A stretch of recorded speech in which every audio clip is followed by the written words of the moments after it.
दोस्तों नमस्कार। Colonel Ajay, CEO Ajay astro money group first global astro finance digital channel से आपसे मुखातिब होता हूं। आज 28 अक्टूबर सन 2023।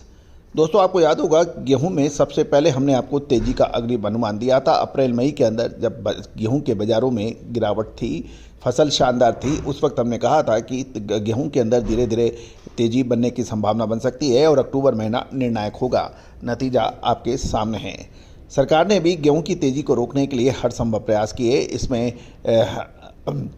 ओपन मार्केट में गेहूं की बिक्री शामिल है। गौरतलब है कि गेहूं की कीमतों में चल रही तेज़ी को रोकने के लिए सरकार ने खुले बाजार बिक्री योजना यानी ओपन मार्केट सेल स्कीम के तहत गेहूं का अलॉटमेंट बढ़ाने के समाचार मिल रहे हैं। 1 नवंबर यानी 1 नवंबर से 2023 से ओपन मार्केट सेल स्कीम के तहत साप्ताहिक ई नीलामी के तहत बोली लगाने वालों को अब अधिकतम मात्रा 100 टन से बढ़कर 200 टन कर दिया गया है। गौरतलब है कि हमने आपको लगभग एक हफ्ते पहले यही कहा था कि 100 टन की जो अलॉटमेंट है ये गेहूं की तेज़ी को रोकने के लिए पर्याप्त ना रहे। इसका अलॉटमेंट बढ़ाना ही गेहूं की तेज़ी को रोकने में एक उपाय माना जा सकता है।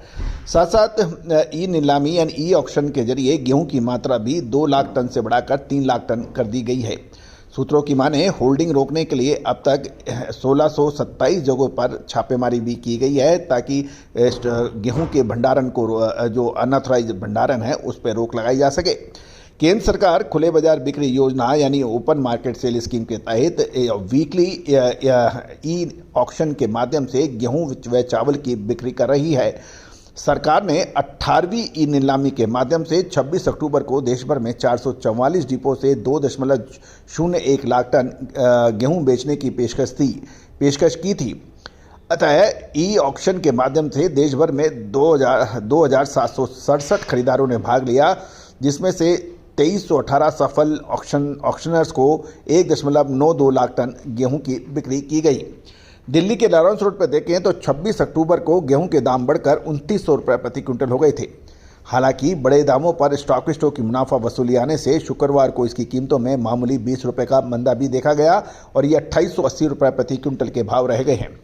दोस्तों गेहूं की आवक भी लगातार फर्क आ रहा है और जानकार की माने तो फ्लोर मिलों के पास गेहूं का बकाया स्टॉक बहुत अधिक नहीं है, जबकि स्टॉकिस्ट दाम घटाकर बिकवाली नहीं करना चाहते। ऐसे में गेहूं की कीमतों में बड़ी गिरावट के ऊपर एक अभी भी प्रश्न चिन्ह लगा हुआ है। ध्यान दीजिएगा कि गेहूं की नई फसल की अराइवल जो है वो मार्च अप्रैल में ही बनेगी और भारतीय खाद्य निगम यानी FCI के अनुसार 1 अक्टूबर 2023 को केंद्रीय पूल में गेहूं का स्टॉक 239.95 लाख टन गेहूं का स्टॉक है, जो कि तय स्टैंडर्ड यानी मानकों के बफर स्टॉक से 175.20 लाख टन और रिजर्व 30 लाख टन से मिलाकर उससे ज़्यादा है। गौरतलब है कि कुछ महत्वपूर्ण बिंदुओं पर हमें ध्यान देना पड़ेगा। सरकार द्वारा मिनिमम सपोर्ट प्राइस पर जो खरीदारी की जाती है वो पिछले साल भी किसानों ने तय लक्ष्य से कम माल बेचा था और इस साल भी तय लक्ष्य से कम माल बिका था।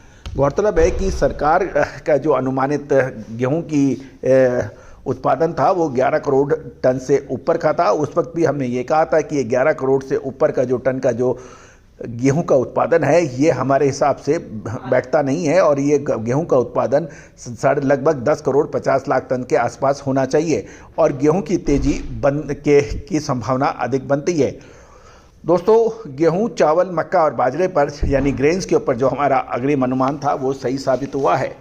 आगे आने वाले समय के अंदर नवंबर दिसंबर के अंदर महत्वपूर्ण गेहूं के ऊपर बन सकता है। क्या इसके अंदर अब माल बेच देना चाहिए या फिर रुकना चाहिए?